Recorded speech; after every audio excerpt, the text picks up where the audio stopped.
Sa mga homies, so kung makapansin nyo sa likod ko, may panibago na naman tayong project. So ang project natin ngayon is Forged Territory.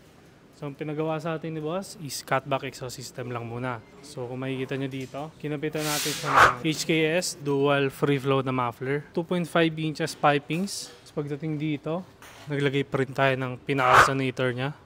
So hindi tayo tatanggal yan kasi pag tinanggal natin to, iingilin sa sakyan pero mawalan siya ng hatak. Kung makikita nyo dito, hindi pa tanggal ng catalytic converter niya.